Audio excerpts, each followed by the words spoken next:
bapak-bapak, ibu-ibu yang ada di sini, gimana kabarnya? Perkenalkan, kami mahasiswa dari Universitas Sriwijaya Madura, Prodi Ilmu Kelautan dari Fakultas Pertanian. Di sini kami akan menyampaikan penyuluhan tentang kelautan. Nah, sebelumnya kita mau perkenalkan diri dulu, boleh ya? Perkenalkan, nama saya Disney. Saya dari Lamongan. Dan ini rekan saya. Saya ingin ya, perkenalkan, nama saya Dwi Aryadi dari Pamekasan. Perkenalkan, nama saya Janti Tangan Prasaputra dari Gresik. Baik, kita langsung mulai saja ya. Sebelumnya kita ucapkan bismillah terlebih dahulu sebelum kita memulai acara pada sore hari ini. Bismillahirrahmanirrahim. Puji syukur kehadirat Allah Subhanahu wa Ta'ala yang telah melimpahkan karunia-Nya sehingga kita dapat berkumpul pada acara penyuluhan pada sore hari ini. Salawat serta salam marilah kita haturkan kepada junjungan kita Nabi besar Muhammad Shallallahu Alaihi Wasallam yang kita tunggu-tunggu syafaatnya di yaumul akhir nanti. Kami ucapkan terima kasih kepada para hadirin yang telah meluangkan waktunya untuk mengikuti acara penyuluhan kelautan dalam tema pencemaran air laut terhadap pelestarian air laut di Indonesia. Baiklah, kita langsung saja mulai pada acara hari ini yang akan disampaikan oleh rekan saya. Baik, terima kasih sebelumnya kesempatannya.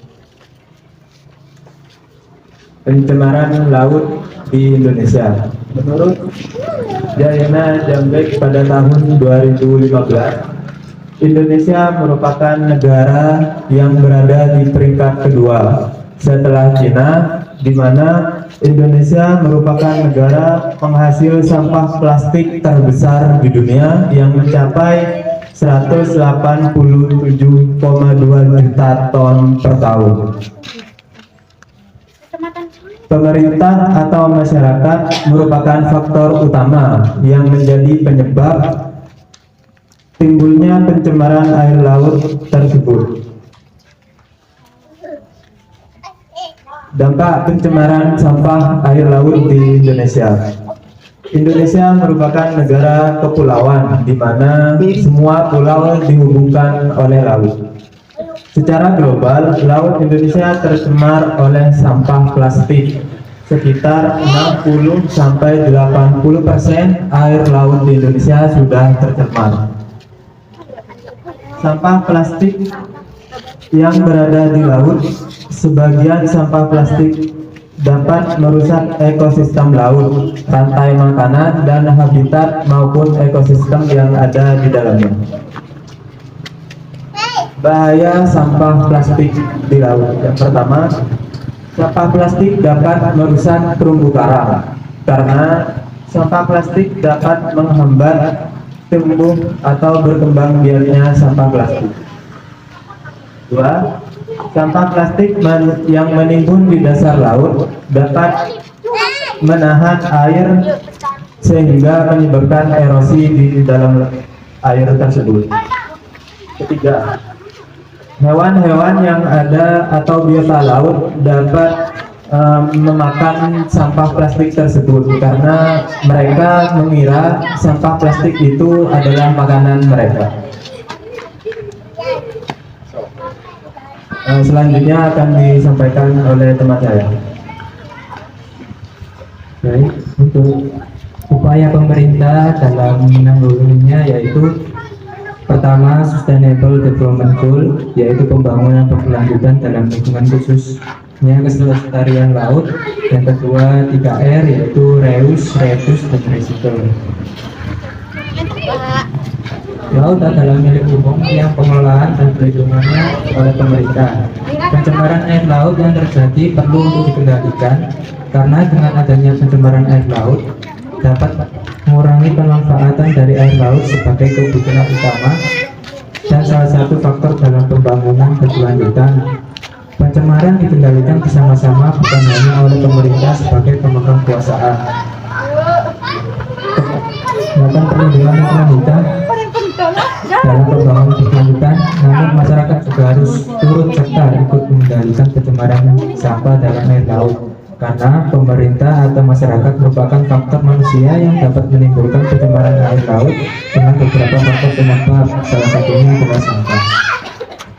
Pengendalian pencemaran air laut penting dilakukan karena air laut merupakan sebagian kebutuhan yang selalu dimanfaatkan manusia dalam berbagai kebutuhan hidupnya dan faktor utama dalam pembangunan.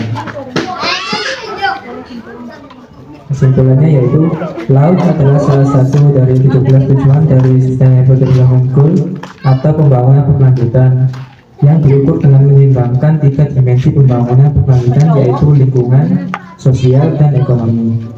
Dengan konsep 3R tersebut dapat memanfaatkan kembali sampah yang hanya terbuang apabila masih dapat dimanfaatkan untuk berbagai keperluan.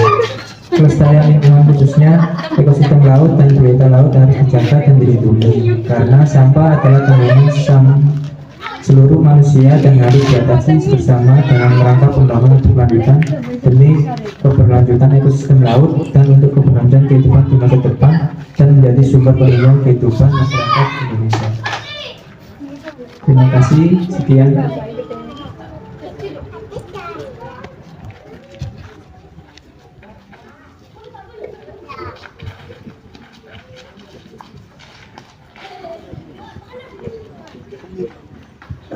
Mungkin dari apa yang disampaikan oleh rekan saya, apa ada yang ditanyakan?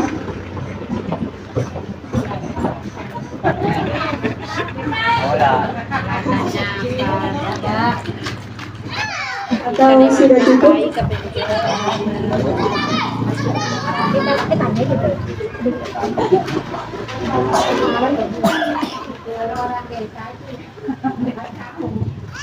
Ya, mungkin ada penasaran, mungkin bisa ditanyakan kita bisa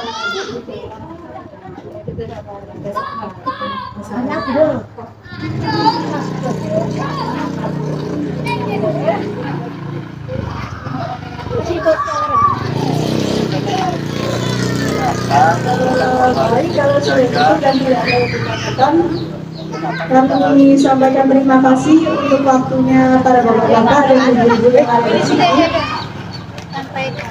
Oh, ada yang bertanya.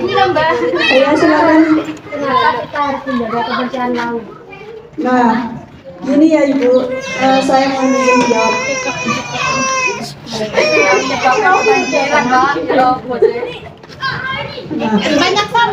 Saya izin menjawab ya Ibu.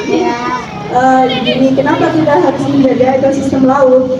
Nah, kita kan di laut kan bukan hanya itu ya Bu, ada binatang seperti ikan, penyu dan kura-kura ya Bu. Nah, kalau kita buang sampah di laut, otomatis kan ikan-ikan itu kan makan yang ada di laut, sampahnya kan itu makan sama mereka Bu. Nah, nanti kita kan ada nelayan yang ambil ikan itu kan Bu ya. Nah, ikan yang sudah tercemar itu nanti kita makan, terus itu kita gimana Bu? Keracunan kan kita Bu. Pak, lam lagi kelele aja. Terima kasih Bu. Apa masih ada yang bertanya lagi? Kalangnya kelele juga, sampah juga. Makan ikan juga makan. Di tempat ini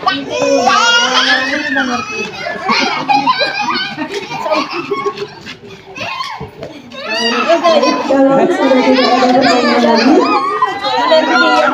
terima kasih atas waktunya bapak-bapak dan ibu-ibu yang ada di sini. Kami izin undur diri. Assalamualaikum warahmatullahi wabarakatuh.